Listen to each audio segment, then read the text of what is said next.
So Julie, the Mastercard brand promise, no? Anyone has an idea? What's the Mastercard brand promise? Anyone ever heard? Thank you. Priceless, priceless. 25 years old. You've just celebrated the anniversary. What does priceless mean in 2023 for people? Okay, well, I'm glad that someone in the audience knows Priceless. I hope more of you do. But Priceless has actually been around at Mastercard for 25 years. And it started as an ad campaign. Actually started as a tagline. And it was all about the realization that consumers were looking for more meaning in their life and wanted priceless experiences. And that could be time with family or just time back or these amazing experiences with friends or whatever. So what we really wanted to do with Priceless was evolve it from an ad campaign into something that embodies who Mastercard is and what we provide to our customers and our cardholders, and that's money can't buy experiences. So if I just talk a little bit more about what Priceless is, it's really about connecting people to possibilities. And as I mentioned, it's become more than just a tagline. And we have really 3 pillars that sit under Priceless. The first is what we call Priceless Specials. And this is something that just rewards our cardholders every single day by giving them, offers, discounts, rewards, etc. every time that they use their card. So it's just something over and above standard card utility. The second is Priceless Experiences, and maybe that's what we're a little bit more famous for. And Priceless Experiences for us is really trying to break through the clutter, right? We're all overwhelmed every day with so many advertising messages. We now have ad blockers everywhere. So how do you kind of cut through that noise? And we believe experiences is the critical way to do that.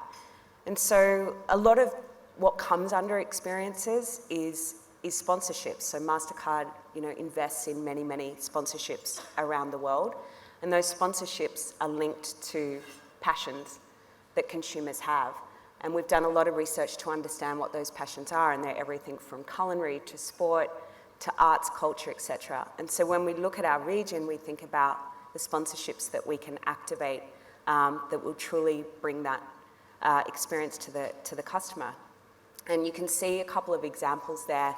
You can see Messi's face. I think most of you probably know who Leo Messi is. So not only are we just sponsoring football and sponsoring UEFA, for example, but we'll think about who are the key ambassadors that represent our brand and that could really bring Priceless to our cardholders. So in the example of Messi there, we have launched a card with Messi, so customers can actually get merchandise, can get access to things that they couldn't normally. And then Messi actually does a lot of meet and greets and Priceless experiences that we auction or sell through our Priceless platform. And just another example that I want to talk about on sponsorships is when we think about sponsorships, for us it's not just putting a name on a stadium, it's really about a truly immersive activation. And an example I can give with UEFA, for example, is, in European football history, it's typical for young kids, young sports fans to walk out onto the pitch with the players before the game. And obviously that's an amazing, exciting experience for a young child to have.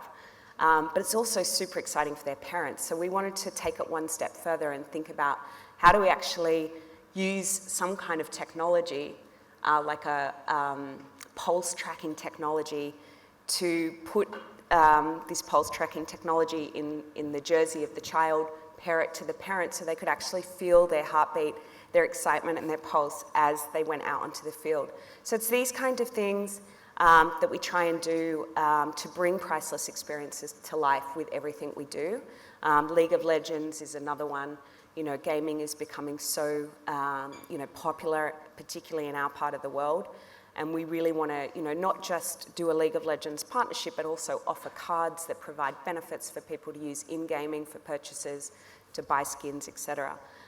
So there's quite a lot that we do, and you can see the last image there about Metaverse, which I'll talk about a little bit later.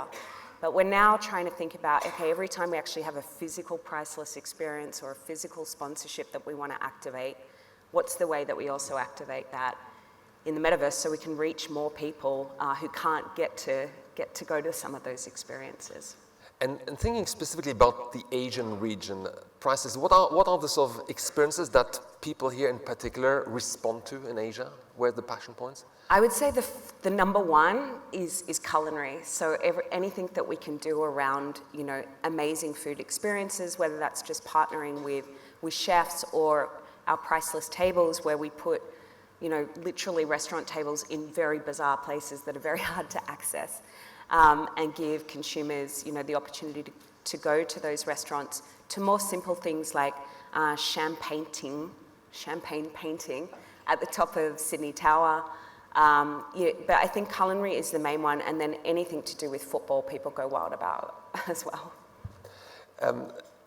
Julie, I remember Raja, the CEO of Mastercard, at one of our conferences in April, talking about the diversity and inclusion initiatives that you're taking. You're really pushing it really, really far. I was talking about the industry agenda. Mastercard is really one of the leaders in that field, and he was mentioning a number of initiatives you've been taking recently, specifically, for example, at sight-impaired people or at members of the transgender community.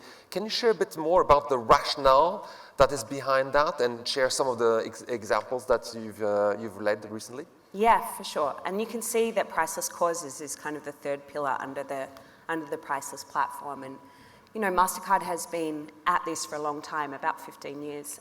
We've been focusing on ESG, and our brand is all about inclusion. It's very important to the fabric of who we are. And so, aside from the examples, which I'll get to in a sec, we've done a lot around, reforestation and, building the Priceless Planet Coalition, which aims to plant another 100 million trees by 2025, and we have 100 of our financial partners now involved in that coalition. We also offer a carbon calculator as part of our card products, so you can actually see what kind of carbon emissions each of your purchases are making, and then you can use your points to then, plant more trees. So there's a ton that we're doing in this space. But what's probably newer is what you referenced around, and when we talk about Priceless, it's really about walking the walk and not just talking about, we do these experiences. We want it to come to life in the products that we offer every day. And so we've built two products, a touch card for visually impaired people, which is sadly a growing trend where people, may not be able to identify the card in their wallet when they're about to make a transaction, have to go ask someone to rifle through their wallet, right? We've created like a unique notch in the plastic design so they know if it's their credit card, their debit card, etc. So that's one area, and I'm going to play you a couple of videos in a sec. And then True Name is really targeted at the transgender and non-binary community who really don't necessarily represent themselves as the name that they were born with, and face harassment when they give a card over that doesn't match who they are. So these are two things where, from an inclusion point of view, we felt like this was something that we could fix and change. And so we built those products that are now operating in more than 30 countries. So let me just, hopefully the video will work.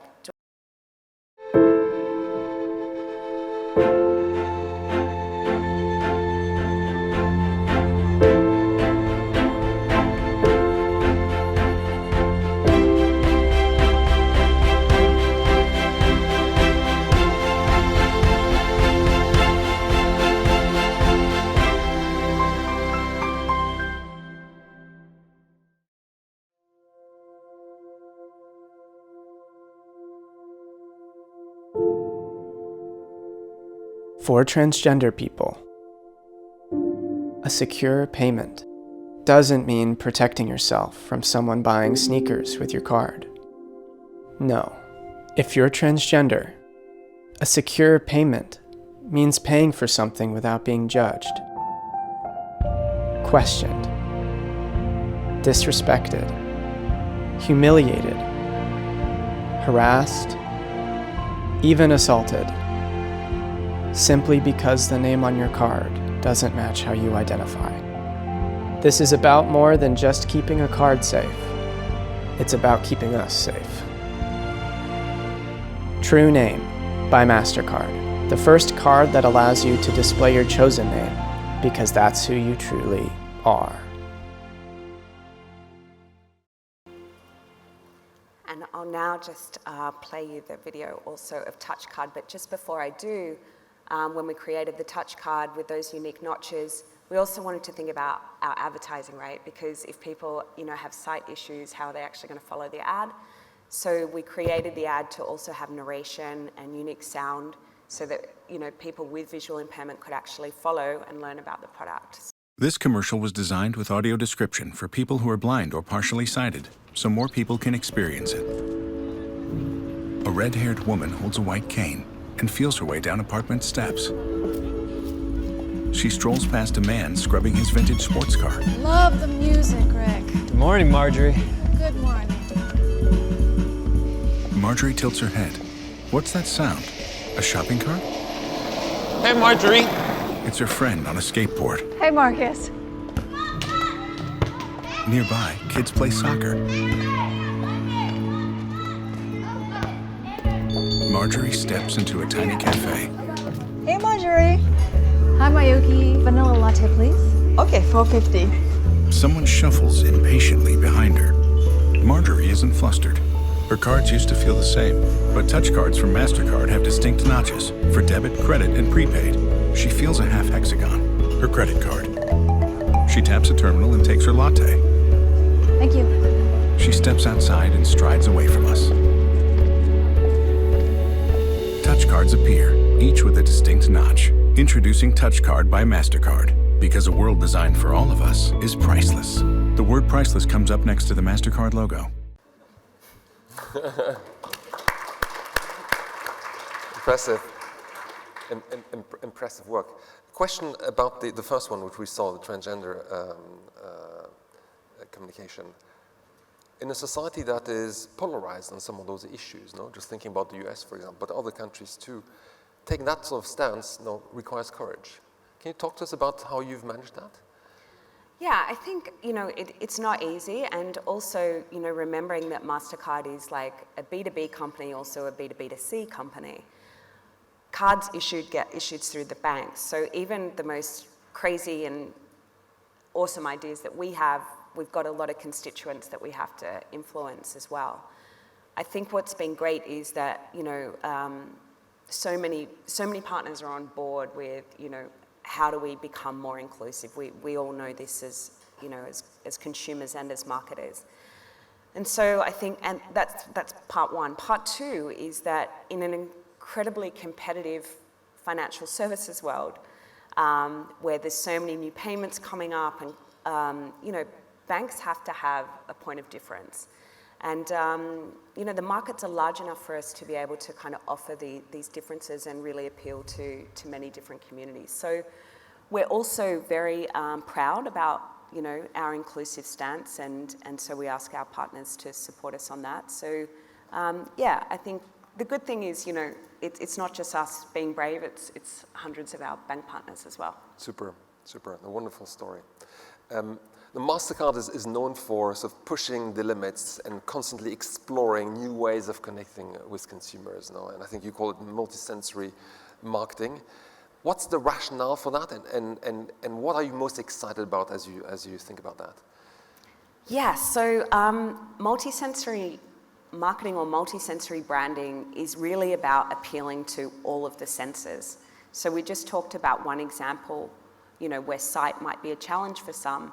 But if you think about the broader community, just the size of small screens now, the rise of audio, podcasts, speakers, connected speakers, all these kind of things, we wanted to think about how do we show up in all of these different environments that consumers are in, and also how do we, again, talking about breakthrough and clutter, how do we become part of the culture? How do we insert ourselves? And so you can see a little bit of a timeline there just around our logo, because I think the first thing we really thought about was sight and sound. So the first step that was taken was actually to remove our brand name off the logo. And you can imagine many people thought that we were smoking something to make that call. But when we did research, 80% of people would see the symbol and know it was Mastercard, right? So why confuse these beautiful brand symbols that we have by putting a name on it? So we made that step first. Then second, as we thought about the growth of audio commerce, we really wanted to say, how do we show up as a brand, through sound? And we created what we call our sonic branding, or our sonic signature, which effectively is a melody, and it has a very unique anthem that I will play you shortly. And the intention is that people will eventually recognize Mastercard, not just from sight, but from sound. And so we play it in all of our advertising. We play it in all of the events that we run. But most importantly, we've now integrated it into terminals. So when you tap your card, or you swipe your card, or you insert your card, and your transaction is processed, you should hear the sound of acceptance. Now, this is new. So you're probably all thinking, I don't think I've heard that. Hopefully you will soon. We have integrated into over 300 million point of sale interactions, whether that's through an app or through a terminal. And it's just a way that we know in the future that we're going to still be able to be relevant, particularly when people aren't visually looking, because sometimes when we're getting so many messages sent at us, we look away. But you can't unhear things, right? So this is why sonic is important. Then we've gone even further, and we've thought about taste. As I mentioned, culinary is the #1 passion point for our customers. So we've invested heavily into priceless tables, priceless restaurants. We now have priceless restaurants around the world that are exclusive for Mastercard customers, and it's a truly immersive experience when you go in there. You'll smell our fragrance, which I could spray on you shortly later. It's on the table there. Just before lunch. We also partnered, to get macaroons that have the Mastercard taste.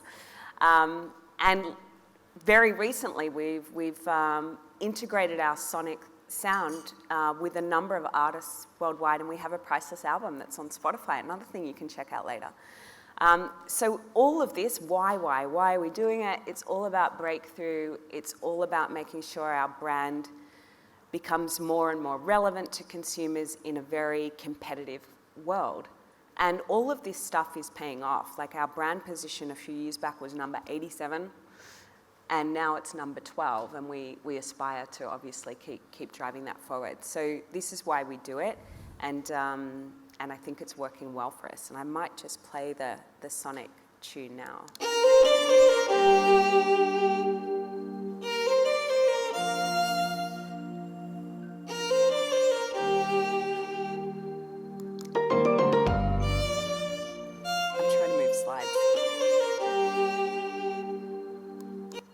Sorry, that's the acceptance sound. Let me keep going. This tells a bit more of the sonic story.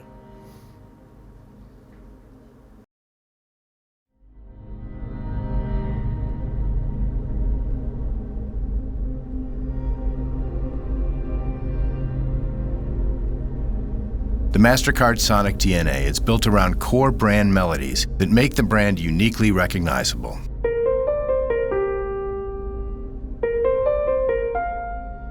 Brand riffs function as the connecting tissue for the elements of the DNA.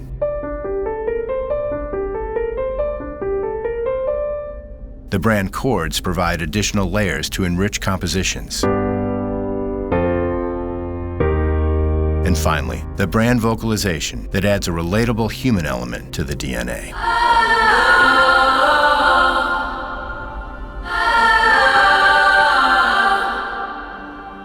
Together, these ingredients make up the sonic DNA of Mastercard.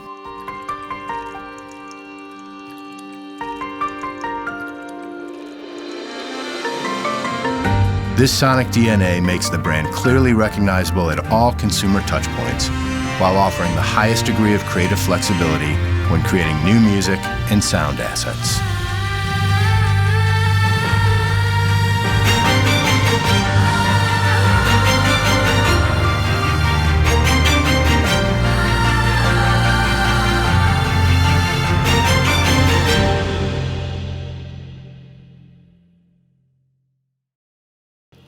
Now, for the Mastercard employees in the room, they're sick to death of this, because every time we open our computer in the morning, that song plays. Sometimes we forget to turn our speakers down. And so yeah, that's a little bit about Sonic. But one thing I absolutely love about it is that it's very, very flexible. So when we're going into new markets or we have events or sponsorships, we've just sponsored the Indian domestic cricket series. We create a Sonic anthem specifically for that. And also, if we're running an ad that's quite emotive, then we've got a sad Sonic, something high energy, we've got a happy Sonic, etc. So it's extremely flexible, and I think hats off to Raja for coming up with this idea a few years back. Impressive story. How about the album? How is it doing in the charts? Well, actually, one of the songs, Domino Saints, I think, in LATAM, hit #1. Wow. Yeah, so it's a lot of different global artists. I think there's one popular guy, someone Rice. I'm so bad out of touch with music. Help me out, Michael, Tim. Anyway, you should check it out later, and you can see what you think. Now, I'm conscious of time. We've 2 minutes left, but the conversation wouldn't be complete if we didn't talk about the Metaverse. It's now the big excitement in the industry, maybe a bit of hype, but certainly something that we marketers are trying to understand in terms of what it means for brands going forward. How do you look at that from a Mastercard perspective?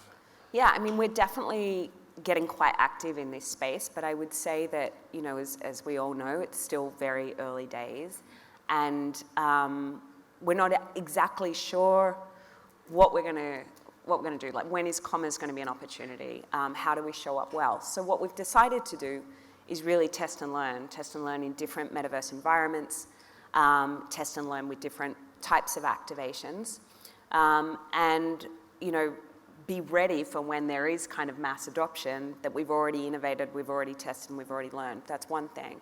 The second thing I would say is that as much as possible, we try and now think about, if we're doing something physically, how will we replace that in the metaverse? So, another UA, for example, we had all of our customers at an event. We all put the headsets on and we were following Luis Figo around, watching him play football, and then we take our headsets off and there he is in the room. And so, same with Grammys, right? We've sponsored Grammys for 15 years. So a lot of people can't get access to the Grammys. It's a huge priceless experience if you do get together. But how could we replicate that as much as possible? And so we did a partnership with Roblox, 2 million engagements for that event, virtual meet and greets, you could dress yourself up, etc. We've also ran the Pride Week in Decentraland, as well as Meta Horizon World, where we're creating unique wearables. We had all these great LGBTQ artists there. And so, again, probably, a more decentralized metaverse experience, not so many visitors. But if you look at these stats, right, 25 minutes average time spent. So there is something about it and that people are really, really enjoying. But you have to have stuff to do, We kind of joke a little bit about when you go into some of the, metaverse and you're just jumping up and down on the spot, you're like, this is boring. So how do we actually create more of that? So, in the Miami example, we worked with the mayor of Miami and local artists in Miami. We're trying to drive small business there, so create these very unique NFTs, and then these NFTs can be leveraged for actual physical priceless experiences in Miami. So as much as possible, we're trying to integrate the physical and the digital worlds in everything that we're doing, but we are new in this space like everybody is, I guess. So yeah, I think that's it. Thank you, Julie. Time is almost up. Lunch is waiting. Ladies and gentlemen, Julie Nestor. Thank you.